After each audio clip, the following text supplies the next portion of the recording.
Good day mga katropa. Kahapon nga ay may dumating tayong parcel from Lazada.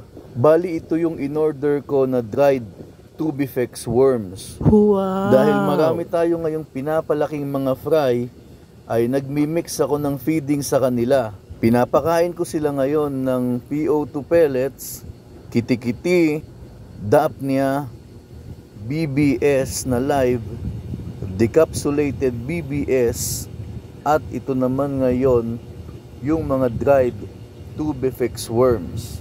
So dito kasi sa atin, focus pa rin tayo sa high protein feeding para sa mga alaga natin, para nga mas mabilis silang lumaki. So ayan, binuksan ko na.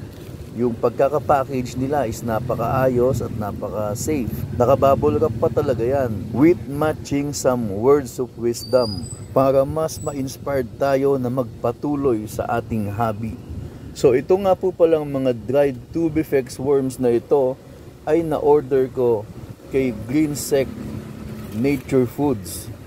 Bali may 2 taon na din po ako buhat nung first time na umorder ko sa kanila. So paripit na lang ako ng paripit ng pag-order sa kanila ng mga ganitong klaseng food para sa mga alaga nating isda. So kapag inalis mo na yung bubble wrap, ay ayan, makikita mo kung ano yung laman niya.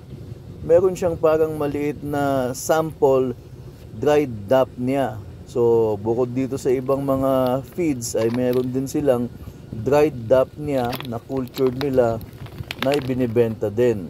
Siguro sa susunod na order, itatry natin yung dried Daphnia na yan. Itong dried Tubifex worm na to, so matagal ko na din ginagamit. Ang nagustuhan ko lang kasi dito sa paggamit ng dried na Tubifex ay hindi sila madaling masira dahil nga dried na sila. Hindi kagaya ng mga live Tubifex na mostly 1 week lang nagtatagal sa akin yun eh. Tapos masisira na.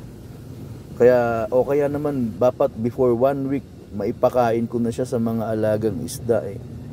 Dahil agad siyang mamamatay. At dahil may dried Tubifex na naman tayo, ay happy na naman itong mga alagang isda natin. Wow! At sa mga susunod na linggo po o mga araw ay babalitaan ko po ulit kayo. Thank you!